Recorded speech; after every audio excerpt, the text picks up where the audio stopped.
Дел од најновиот оперативен план за активните програми и мерки за вработување во Република Македонија и е практиканството, како подршка за вработување на евидентираните млади лица до 29 години, активни баратели на работа во агенциите за вработување.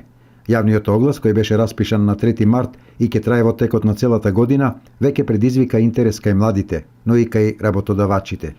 Да имаме поголеми апликации, бидејќи интересот е голем и доаѓаат само прашуваат во почетокот, но наредните денови доаѓаат и апликации поднесуваат. Имаме негде 10 лица веќе невработени, млади до 29 години, кои пројавија интерес и поднесоа апликација до центрите за вработување.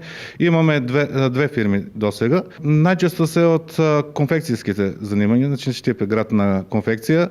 Имаме и од областа на занечиството, така малите бизниси пред се заинтересирани, но во иднина ќе видиме. Значи огласот не е ограничен.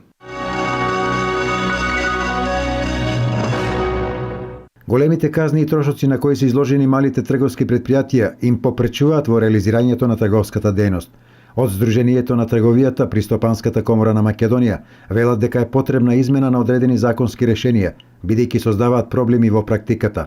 За оваа идеја да стане реалност, трговците ќе бараат почести контакти со надлежните институции. Треба малку да не сослушаат и нас трговците, дека се соочуваме и ние со проблеми. Прво ние работиме сами, не сме терет на државата. Сами обезбедуваме и здравствено, и пензиско и мислам дека казните треба малку да се намалат, дека се превисоки за нашата работа и дека треба прво да има малку опомена, потоа казна или на некој начин да не биде толку ригорозно. Веднаш со високи казни како 2000-5000 евра, значи тоа е неиздржливо за нас.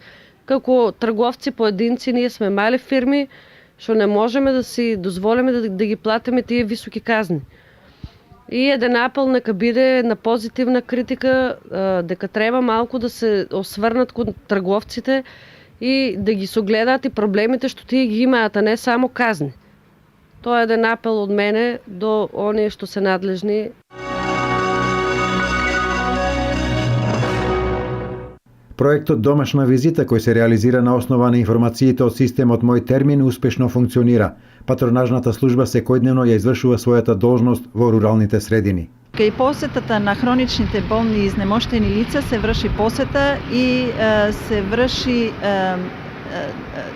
мерење на параметрите од нивната болест од страна на патронажните служби. Додека прегледите кои што ги прави руралниот доктор во овие средини опфаќа целосен преглед и опфаќа и можност за упатување на повисоко ниво на лекување и давање на терапија.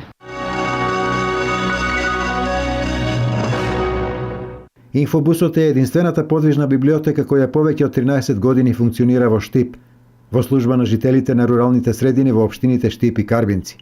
На располагање на учениците во руралните средини се над 15.000 наслови на книги. Си имаме распоред кој денови во кој села сме.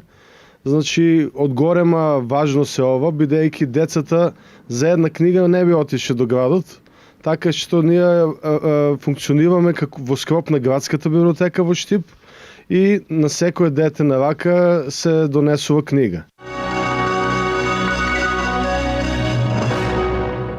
Хуманитарното здружение Цивитас одбележа 2 години постоење во текот на кои се реализирани голем број проекти од хуманитарен карактер, наменети претежно за социјално исклучени и ризични групи. Со цел подигање на јавната свест кај граѓаните, имат организирано голем број работилници и трибини.